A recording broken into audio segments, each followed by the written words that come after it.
में जगन्नाथ यात्रा रैली के मौके पर आज सूरत शहर में जगह जगह पुलिस की मौजूदगी में रैली निकाली गई, जिसमें मिनी बाजार में बड़ी संख्या में लोग भगवान जगन्नाथ की नई यात्रा में शामिल हुए। भगवान जगन्नाथ की रथ यात्रा आज शहर के 7 अलग अलग जगहों से शुरू हो रही है। रथ यात्रा में बड़ी संख्या में श्रद्धालु शामिल हुए। वहीं पुलिस की ओर से भी कड़ी सुरक्षा का इंतजाम किया गया है। आज रविवार और आषाढ़ी बीज है। सूरत शहर में 7 अलग अलग स्थानों से भगवान जगन्नाथ की भव्य शोभा यात्रा निकाली जाती है। सूरत में जय जगन्नाथ की आवाज गूंज उठी है। रथ यात्रा में बड़ी संख्या में लोग शामिल हुए। सूरत के वराछा मिनी बाजार में भी रथ यात्रा का भव्य आयोजन किया गया।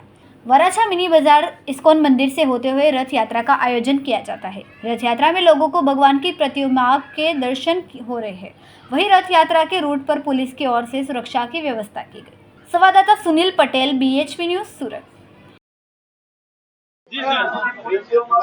आज रोज सूरत शहर जोन 1 विस्तार में वराछा पोलीस स्टेशन मानगढ़ चौक त्याथी भगवान जगन्नाथ ने इस्कॉन मंदिर की त्रीजी रथ यात्रा निकलवा जई रही है। अत्यारे अहींया रथ तैयार है, तमाम भक्तजनों हाजर है। अमारा पुलिस नो बंदोबस्त है, अहींया अमारा PIO, ACP अने माणसो तमाम अहींया हाजर है अने बंदोबस्त जे रथ है ए हमणां रवाना थशे अने साथे एनो जे रूट है वराछा थी कापोद्रा, पुत्रा अने सरथाणा थईने आ रथ यात्रा संपन्न थशे।